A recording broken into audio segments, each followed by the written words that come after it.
NDP যিখিনি লোৱা বা হেৰি আছিল কাৰণ আপোনালোকে জানে যে বন্দুক ধৰা মানুহক তেওঁলোকৰ সংস্থাপনৰ ক্ষেত্ৰত পইচা কেইটামান দিলে নহয় অলপ গাইড কৰাৰ দৰকাৰ আছে ডিলিমিটেশ্যনটো এইবাৰ হোৱাৰ সম্ভাৱনাটো কম আছে নেক্সটত হয়তো হেৰি কৰা হ'ব সেইটোলৈ অসুবিধা আছে তেওঁলোকৰ কাৰণে এতিয়া পঞ্চায়তো নোহোৱা হৈ যাব পঞ্চায়ত ইলেকশ্যনত खुलुमबाय बयखौबो जेएसपी हानजाया बिपिएफ दोलोखौ आबुङैनो हेफाजाब होगोन होननानै खौरांगिरिनि सिगाङाव बुंदों नब कुमार सरनिया बिथाङा बिटिआर गोजोनथाव जायनि सिगाङाव बिटिसिआव बर' अबर' सृष्टि खालामग्रा बर' हारिनि गोबां हेंथा बाथ्रा बुंबोबाय थाग्रा नब कुमार सरनिया बिथाङा बिटिआर गोजोनथावनि दफाव थानाय खामानिफोरनि सोमोन्दै बर' फरायसालिफोरनि जेंनानि सोमोन्दै बिनि अनगायैबो नब कुमार सरनिया बिथाङा खौरांगिरिनि सिगाङाव गोबां बाथ्रा बुंदों थारैनो बिथाङा खौरांगिरिनि सिगाङाव मा बाथ्रा बुंदों नोंथांमोना बिथांनि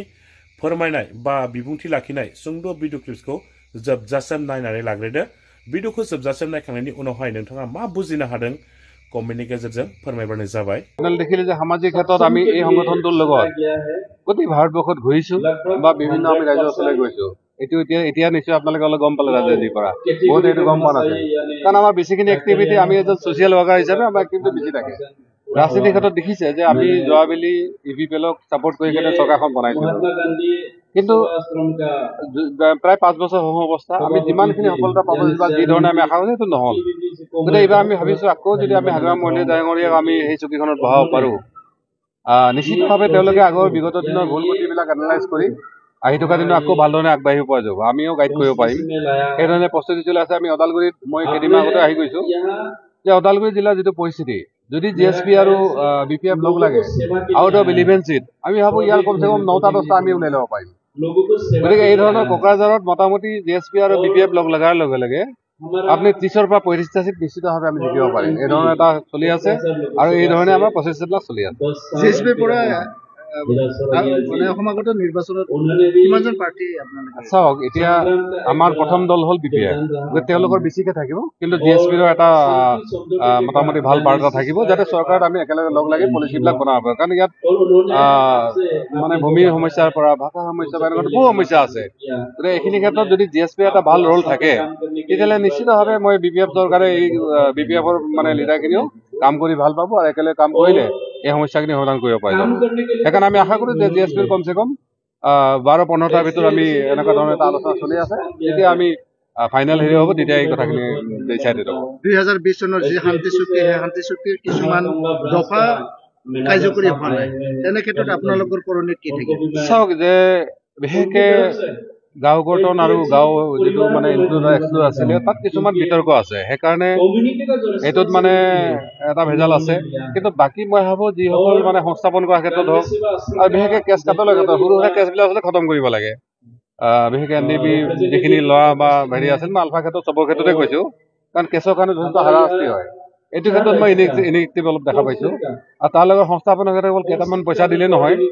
কাৰণ আপোনালোকে জানে যে বন্দুক ধৰা মানুহক তেওঁলোকৰ সংস্থাপনৰ ক্ষেত্ৰত পইচা কেইটামান দিলে নহয় অলপ গাইড কৰাৰ দৰকাৰ আছে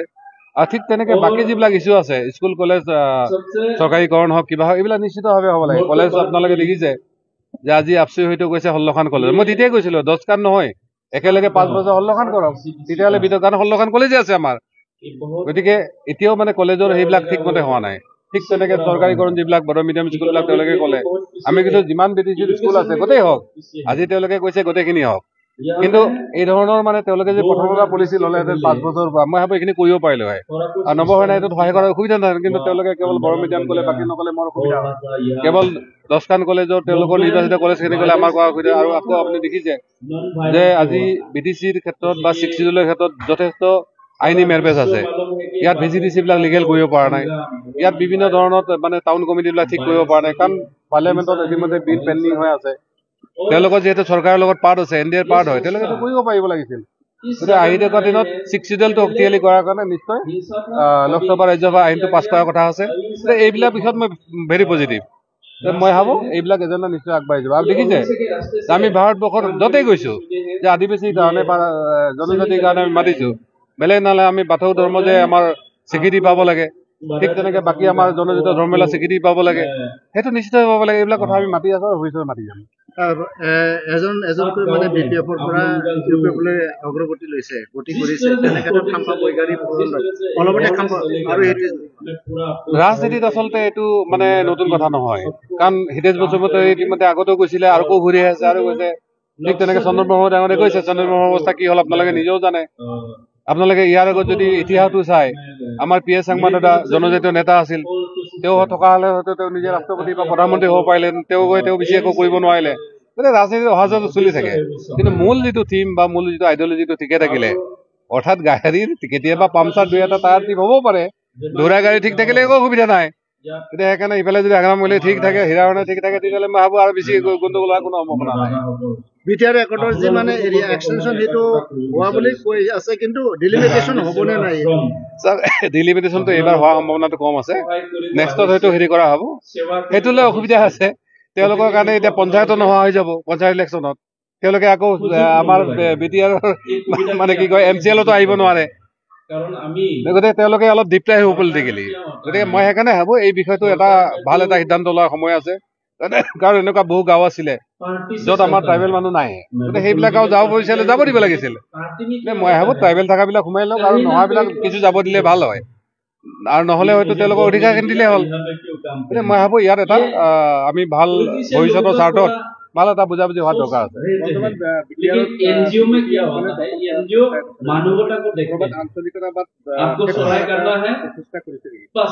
আপোনালোকে নিজেও জানে, আপোনাৰ সাংবাদিক বন্ধু এজন BTR সচেতন কৰ্মী, য'ত ইয়াত মানে আমাৰ কোকৰাঝাৰ সমষ্টিৰ কথা কৈছো, য'ত BJPয়ে অকলে ইলেকশ্যন খেলিব নোৱাৰে, পাটনালৈ খেলে। গতিকে BTCত তেওঁলোকে খুব বেছি 10টা চিটলৈকে হয়তো আশা কৰিব, তাতকৈ বেছি নোৱাৰে, আৰু 21টা চিট লাগিব সেইকাৰণে। গতিকে BTCত এলায়েন্স চৰকাৰে হ'ব, ইয়াত আৰু বেলেগ অকলে কোনো BJP বা BPF বা BSP বা APP বেলেগ অকলে চৰকাৰ কৰিব, এইটো মানে কোনো সন্দেহ নাই। গতিকে মই ভাবোঁ ইয়াত ৰাজনৈতিকভাৱে যাৰ অলপ জ্ঞান আছে তেওঁৱে বুজি পায় যে BTCত কোনো পাৰ্টীয়ে অকলে চৰকাৰ বনাব নোৱাৰে।